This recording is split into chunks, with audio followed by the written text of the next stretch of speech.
Detail as clue to where this proceeding was taking place. The big car roke and shizzle. The SNL clown posse down. Those watching from home more than likely had only enough time to raise and point the television's remote control toward the horizontal lines that intermittently flashed toward that static white flash storm on screens when, at a lightning's pace and strike, the curtain closed on them. Our SNL clown posse cowboys meeting with a revised cane to invisibly yank and pull them toward exit stage left. Never to on stage materialize again. In the rear of mind, 'twas a familiar sound that the larger number of people go a lifetime without hearing, which thing is good.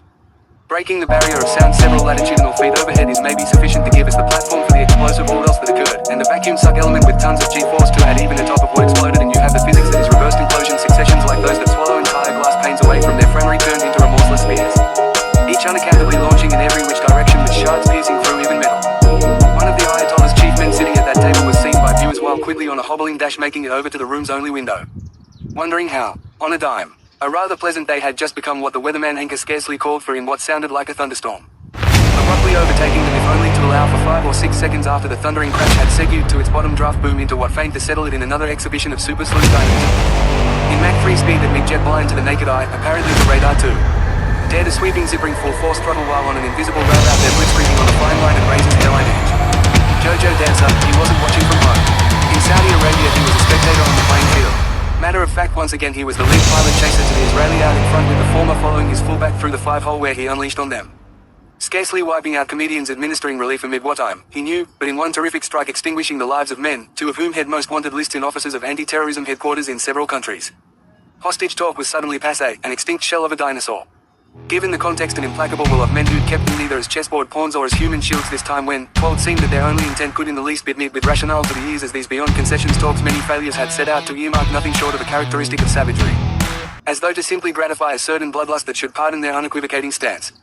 The streets crowded with midday traffic as pedestrians as though on instinct hunkered while turning their bodies and heads to gander toward the loose direction of this thing, to the sides checking and then away with arms and scarving over top of hijabs serving as visors and without time to look behind them. There was no shadow of these speeding machines sippering like meteorites and streaming to earth as perhaps the chins only somewhat tipped to leave the plane of shoulders when the peripheral vision of the eyes only dubiously permitted of honing in on these racing blurs. Unseen things if not for the reeked material tsunami inland storm and the all that wasn't tacked down that long following the explosion took to wind, as would have the dangling traffic lights spinning on lines and hovering over top of new roads, if not fast tethered to cables up there.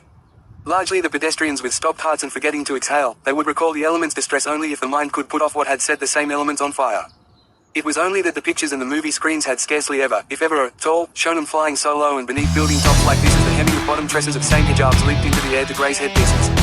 Real aerial locomotives tearing up the immediate overhead in a real marvel in masterful navigation. The collapse of the building that these men and the hosts of others were in, unlike the stirring sense leaving folks to in panic quick scamper out of there, it took forever. Only then heads made like oscillating fans, in horror starring toward that away from which they subconsciously take refuge, with eyelids glued back, and switching to assess for what might be in tow as sirens sounded shrill calls that in comparison sounded cruelly composed as if indifferent while crooning out the listless soundtrack score.